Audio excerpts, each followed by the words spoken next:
তো এখন তো ওই মানুষটা নাই আমার জীবনে, যে মানুষটা ইম্পর্টেন্ট ওই মানুষটার দিকেই আমি তাকিয়ে থাকবো। সাদি আমার জীবনে একটা জাদুর মতন।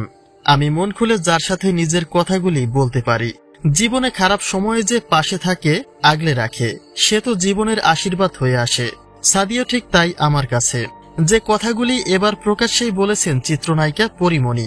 এখন প্রশ্ন হচ্ছে, তাদের মধ্যে কি শুধুই বন্ধুত্ব, নাকি অতীতের মতো করে একইভাবে বিবাহ বন্ধনে জড়িয়ে গেছেন পরিমণি?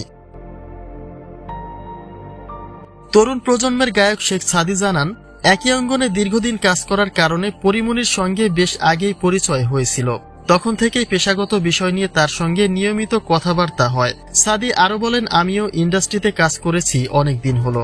পরিমণির অনেক ইতিবাচক গুণ রয়েছে। বিপদ আপদে মানুষের পাশে থাকেন। আমি তার মঙ্গল কামনা করি সব সময়। পরিমণির সাথে সাদির পরিচয়ের সময়টা বেশ দীর্ঘ হলেও প্রেম বিয়ের গুঞ্জন রটেছে মাত্র কদিন আগেই। পরিমণির হত্যাচেষ্টা মামলার জামিননামায় সাদির স্বাক্ষর থাকাতেই নজর কাড়ে পুরো দেশবাসীর।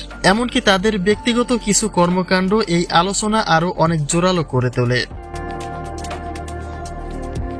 অন্যদিকে সাদি প্রসঙ্গে পরিমণি বলেন, একটা চড়াই উতরাইয়ের মধ্য দিয়ে আমার জীবন চলছে। বিপদের সময় যে পাশে থাকেন সেই তো জীবনের জন্য আশীর্বাদ।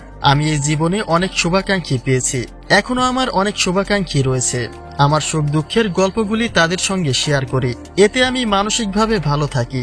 যদিও সাদির সাথে থাকা প্রেম বিয়ে প্রসঙ্গে খোলাখুলিভাবে কোনো মন্তব্য করেননি পরিমণি, কিন্তু তার মাঝেও তার কিছু কথাবার্তা অনেকের চোখে সন্দেহজনক। কেননা শরীফুল রাজের সাথেও একইভাবে প্রেম বিয়েতে জড়িয়ে পড়েছিলেন পরি।